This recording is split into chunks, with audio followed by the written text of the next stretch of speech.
Hello மக்களே, கார்த்தி ரேவதி செம இன்ட்ரெஸ்டிங்காக போயிட்டுருக்கு. நம்ம கார்த்தி ரேவதியோட கழுத்தில் அந்த மாலையை போட்டுறாங்க. நம்ம ரேவதிக்கு கார்த்தி தான் அவங்களோட கணவர் அப்படிங்கிற ஒரு விஷயம் தெரிய வரப்போகுதா.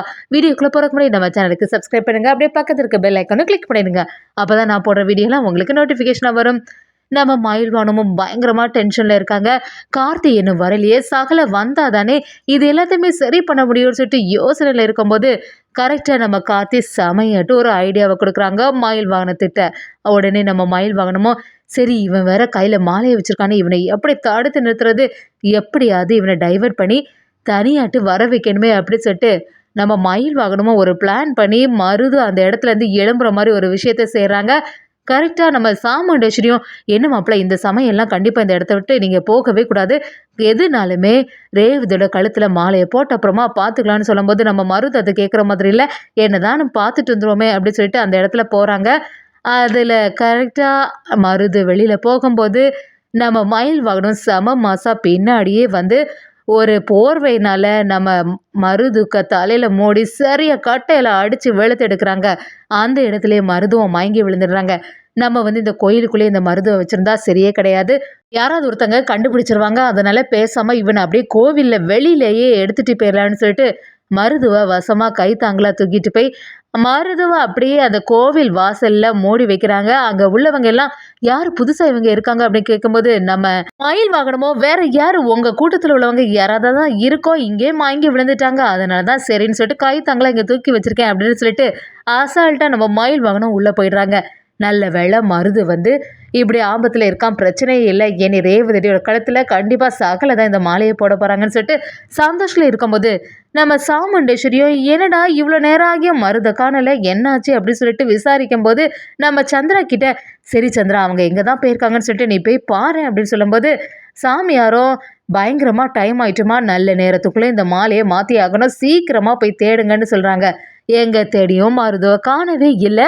நம்ம சாமுண்டேஸ்வரியும் என்னடா டைம் வேற ஆகிட்டே போகுது, கடைசி நேரத்தில் ஏதாவது சொதப்பல் ஆகிடுமோ அப்படின்னு சொல்லிட்டு பதட்டமாக இருக்கும்போது கரெக்டாக நம்ம கார்த்தி அந்த இடத்துல வராங்க. கார்த்தியை பார்த்த உடனே சாமுண்டேஸ்வரி டென்ஷன் ஆகி இவன் எப்படி இங்கே வந்தான், இவன் வந்தாலே பெரிய பிரச்சனை ஆகிடுமே, என்ன செய்கிறது அப்படின்னு யோசிக்கும்போது சாமியாரும் டைமும் ஆகிட்டு இருக்கு, மாப்பிள்ளையும் காணலை, நான் தான் உங்கள்கிட்ட ஏற்கனவே சொல்லியிருக்கேன்ல அந்த சமயத்துக்குள்ளே முடிக்கணும்னு, இன்னும் யாருமே இருந்த மாதிரி இல்லையே அப்படி சொல்கிறாங்க. சாமுண்டேஸ்வரியும் சரி நம்மளே மருத்துவ போய் தேட போகலாம் அப்படின்னு சொல்லிட்டு அந்த இடத்துலேருந்து கிளம்பிடுறாங்க. சரி மருது எங்கே தான் இருப்பான்னு எல்லா இடத்துலையும் தேடி பார்க்குறதுக்கு நம்ம சாமுண்டேஸ்வரியும் சந்திரகலாவும் போகும்போது நம்ம கார்த்தி அந்த இடத்துல வராங்க.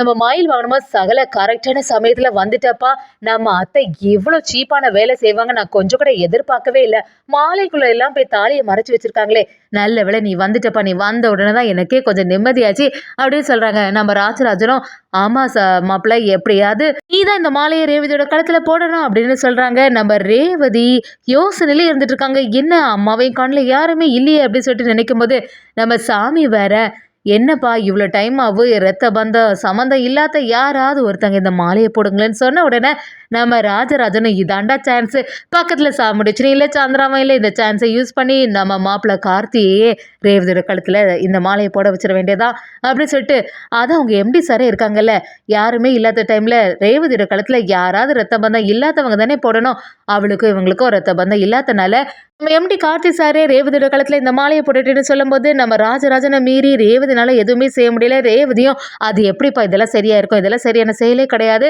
அவர் எம்டி இல்லை அதனால வேண்டாம் அப்படின்னு சொல்லும்போது நம்ம ராஜராஜனும் என்னம்மா நல்ல நேரம் முடிய போகுது அப்படின்னு சொல்றாங்க. நம்ம ரேவதியும் இல்லப்பா அம்மா வர பக்கத்துல இல்லை, அம்மாவும் சித்தியும் வந்துடட்டுமே அப்படின்னு சொல்றாங்க. நம்ம ராஜராஜனும் என்னமோ புரியாம பேசிட்டு இருக்க, உங்க அம்மா இதெல்லாம் நினைச்சு எதுவுமே வருத்தப்பட மாட்டா, நல்ல நேரத்துக்குள்ள மாலையை மாத்தணும்னு சொல்லிட்டு தான் யோசிப்பா, அதனால நீ கவலைப்படாத, இப்பவே மாலையை மாத்துங்கன்னு சொல்லிட்டு நம்ம கார்த்தியே ரேவதியோட கழுத்துல அந்த மாலையை போடுறாங்க. அந்த மாலைக்குள்ள தாலி இருக்கக்கூடிய விஷயம் எதுவுமே வந்து அந்த சாமியாருக்கும் தெரியல. கரெக்டாக மாலையை போட்டுடுறாங்க. சாமுண்டீஸ்வரி சந்திரகலாவை பார்த்த உடனே என்ன சந்திரா மாப்பிள்ளை எங்கேயாவது இருக்காங்களான்னு பார்த்தியா அப்படின்னு கேட்கும்போது நம்ம சந்திராவும் இல்லைக்கா நானும் கோவிலில் எல்லா இடத்துலையும் தேடி பார்த்துட்டு எங்கேயுமே மருது மாப்பிள்ளையை காணலை, எங்கே தான் போயிருப்பாங்கன்னு புரிய மாட்டேங்குது, எப்படி கடைசி நேரத்தில் இப்படி ஆயிட்டு அப்படின்னு சொல்லும்போது நம்ம சந்திராவும் எனக்கா நீ வேற இங்கே வந்துட்டு அப்போ என்னாச்சு அப்படின்னு கேட்கும்போது சாமுண்டேஸ்வரியும் அந்த கார்த்தி எப்படியாவது இந்த இடத்துக்கு வரமாட்டான்னு நினைச்சேன். ஆனா கரெக்டான சமயத்துல வந்து நின்னுட்டா சந்திரா அப்படி சொல்லும்போது, நம்ம சந்திராவும், "என்னக்கா நீ புரியாம பேசிட்டு இருக்க? அப்ப அந்த கார்த்தி வந்துட்டான்னா, அவங்க எல்லாரும் மட்டும் தானே அங்க இருக்காங்க. இப்படிப்பட்ட சிச்சுவேஷன்ல நீ எப்படி இங்க தனியா வரலாம்? அங்க என்ன நடக்குதுன்னு நமக்கு எங்க தெரியும். சீக்கிரமா வாக்கா, அங்க போய் பார்க்கலான்னு" சொல்லிட்டு நம்ம சந்திராவும் சாமுண்டீஸ்வரியும் அவசரமா அந்த இடத்துக்கு வராங்க. அங்க பார்த்தீங்கன்னா, நம்ம ரேவதியும், கார்த்தியும் அப்படியே சாமி கும்பிட்டு மாலைய மாத்திட்டு செமையா நிக்கிறாங்க. இத பார்த்த சாமுண்டீஸ்வரி அப்படியே அதிர்ச்சியாயி நிக்கிறாங்க. சாமுண்டீஸ்வரி நம்ம ரேவதி கிட்ட வந்து, "என்ன ரேவதி காரியம் பண்ணி வச்சிருக்க? எதுக்கு வந்து இதுக்கெல்லாம் சம்மதிச்ச?" அப்படி சொல்லிட்டு சத்தம் போடும்போது, நம்ம ரேவதியும், "என்னம்மா நீங்க? கரெக்ட்டா நல்ல நேரம் வேற போயிட்டே இருக்குதுன்னு சொல்லிட்டு, அப்பா தான் இவங்கள வந்து மாலை மாத்த சொன்னாங்க. அது மட்டும் இல்லாம ரத்த சம்மந்தம் இல்லாத யாருனாலுமே மாலை மாத்தலாம்னு தானே சொல்லியிருந்தீங்க. அதனால தான் என்னால மீறவும் முடியலன்னு" சொல்லி நம்ம ரேவதி சொல்லும்போது, நம்ம சந்திராவும் சாமுண்டீஸ்வரி கிட்ட, "சரிக்கா நடந்தது நடந்துட்டு. இத பத்தி இனிமே எதுவுமே பேசாத. அதே மாதிரி மாலையில தாலி இருக்கக்கூடிய விஷயம் நமக்கு மட்டும் தான் தெரியும். வேற யாருக்குமே தெரியாது. அதனால இத பத்தி எதுவுமே சொல்லாத. அப்படியே அந்த மாலைய கழட்டிடலாம் நம்ம" அப்படி சொல்லும்போது சாமுண்டீஸ்வரியும், "நீ சொல்றதும் சரிதான் சந்திரா. நம்ம ஒரு பிளான் போட்டா எல்லாமே சொதப்பிட்டு அந்த மாலைய எப்படியாவது ரேவதிக்கு அது தெரியாம இருக்கணும். தாலி அதுல இருக்கக்கூடிய விஷயத்த தெரியாம ரேவதி கிட்டேருந்து அந்த மாலைய வாங்கிடணும்னு" சொல்லிட்டு நம்ம சாமுண்டீஸ்வரி ஒரு திட்டத்த போடுறாங்க. சாமுண்டீஸ்வரி என்னதான் பிளான் பண்ணி அந்த மாலைய வாங்கலான்னு சொல்லிட்டு யோசிச்சாலும், நம்ம மயில் வாகனம் கார்த்திக் எல்லாமே விஷயம் தெரிஞ்சனால, "இல்லை கொஞ்ச நேரத்துக்கு அந்த மாலை அப்படி இருக்கணும்" அப்படிங்கிற மாரி சொல்லி வைக்கிறாங்க. நம்ம ராஜராஜனும், "எதுக்கு இந்த சாமுண்டீஸ்வரி இப்படி இருக்கா? எதுக்கு இந்த மாலைக்கு மேலேயே ரொம்பவே குறியா இருக்கான்னு புரிய மாட்டேங்குதே!" அப்படின்னு சொல்லிட்டு குழப்பத்துல இருக்கும்போது, நம்ம மயில் வாகனமும் அத்தையோட எல்லா பிளான பத்தி நம்ம ராஜராஜன் கிட்ட சொல்ல ஆரம்பிக்கிறாங்க. ஒரு கட்டத்துல நம்ம ரேவதியோட கழுத்துல கார்த்தியை தாலி கட்டிட்டாங்கன்னே சொல்லலாம். நம்ம ரேவதிக்கு ஒரே குழப்பமா இருக்கு. என்னாச்சு நமக்கு எம்டி சாருக்கும் என்னாச்சு? எம்டி சார் எப்பவுமே நம்ம மேல ஒரு அக்கறையாவே தான் இருந்துட்டு இருக்காங்க. நமக்கு என்ன பிடிக்குது, பிடிக்காது அது எல்லாமே அவங்களுக்கு தெரியுது. நம்ம வேற ஒருத்தவங்க கூட என்கேஜ்மெண்ட் ஆயிட்டுன்னு சொல்லிட்டு தெரிஞ்சப்புறமும் நம்ம மேல எப்படி இவ்வளோ அக்கறையா இருக்காங்க? அன்னைக்கு ஆஃபீஸ்ல கால்ல அடிபட்ட போது கூட அவ்வளோ அக்கறையா நடந்துக்கிட்டாங்க. எதுவுமே புரிய மாட்டேங்குதே! நமக்கும் அவங்களுக்கும் ஏதாவது ஒரு உறவு இருக்குமோ? அப்படிங்கிற மாரி நம்ம ரேவதி யோசிக்க ஆரம்பிக்கிறாங்க. ரோஹிணி கிட்ட வந்து நடந்தது எல்லாத்தையுமே சொல்லும்போது, ரோஹிணியும், "ஆமா எனக்கு ஏதோ உன்னோட எம்டி உன் மேல லவ் வச்சிருக்காங்க அப்படிங்கிறது நினைக்கிறேன்" அப்படின்னு சொன்ன உடனே நம்ம ரேவதியும், "என்னக்கா பேசுற? அவங்களுக்கு எல்லாமே தெரியுமே கொஞ்ச நாள்ல எனக்கும் இந்த கார்த்திக்கும் மேரேஜ் நடக்க போகுது அப்படிங்கிற எல்லா விஷயமே தெரியுமே.